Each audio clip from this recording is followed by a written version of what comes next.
orphaned, abused, and longing for love. Those are the children cared for by Ate Mea, a caregiver at the House of Hope, a residential shelter in Antipolo, Rizal.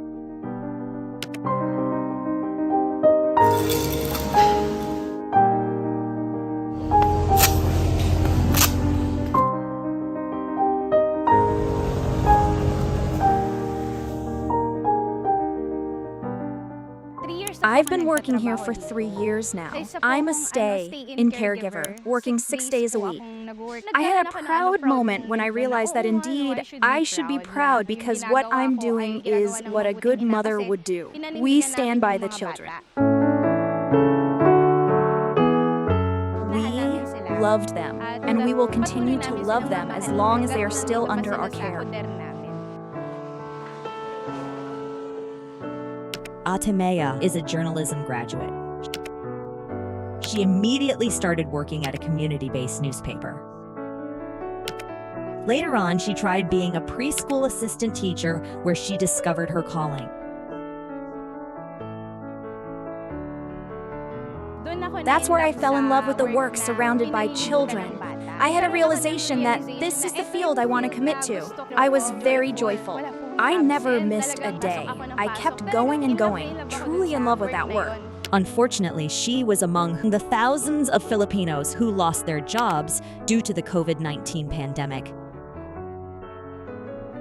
Despite being devastated, Ate Mea persevered and continued with her life. I felt anxious. Suddenly, my world fell silent. I was searching for the noise of the children. Until an opportunity came her way. Our neighbor mentioned that they were hiring, so I decided to give it a try. They hired me, and when I came here, it felt like a blessing. It might sound cheesy, but when my heart was feeling down, they were the ones who comforted me.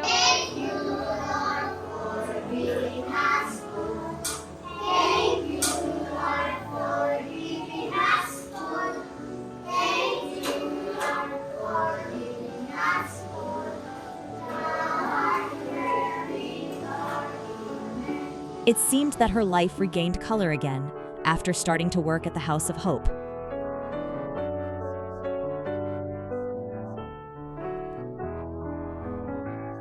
Ate Mea wakes up every day at 6 in the morning to start her day. What I do is I have a quiet time. I prepare myself before facing them. I really feel that this kind of work requires you to be mentally and physically prepared. My favorite part is when we eat together at the long table with them. It really feels like family. This is what we usually do. We have activities before they eat.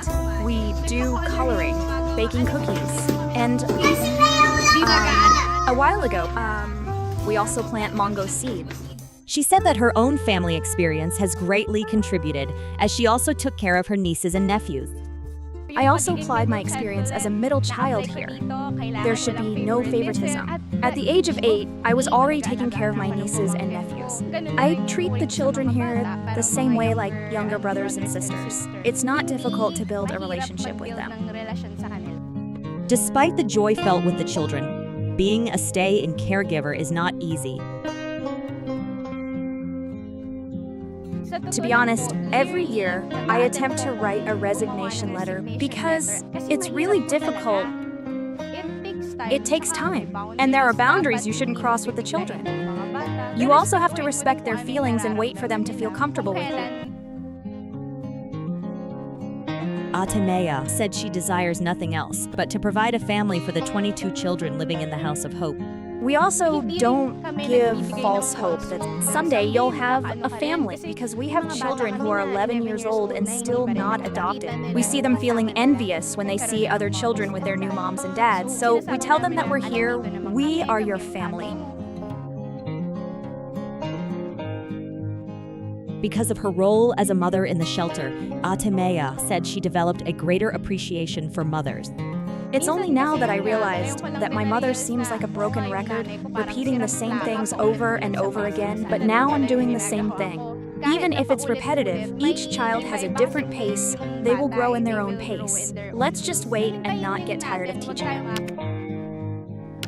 Ate Mea is the proof of the saying family isn't always about blood. A family or a home isn't just about being with your relatives, like your mother or your father. Home or family is a place where you feel safe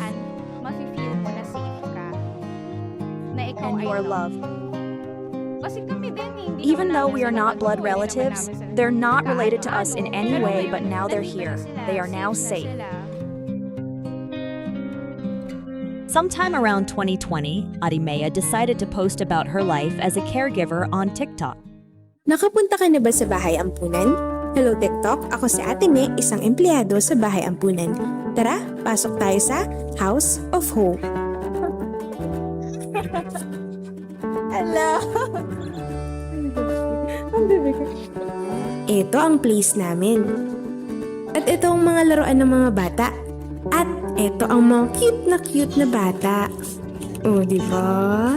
Because of her TikTok videos, many netizens became curious about her work and the children inside the orphanage. When the numbers grew, people started visiting here, many started helping. It was very overwhelming because our stockroom was filled with diapers and milk, all thanks to the viewers who helped through TikTok. That's when I realized that there are actually many Filipinos who want to help in orphanages. Arimea's clarification on the stigma surrounding children in orphanages. People always think they're pitiful. Most of the children in orphanages were rescued. It's actually more pitiful for a child to suffer from abuse by their own parents. For those who don't know what to do because you had a child, never make it your last option to abandon a child or end the child's life. You should seek help. Arimea promised, along with the other caregivers at the House of Hope, that they will take care of and nurture the children to the best of their ability.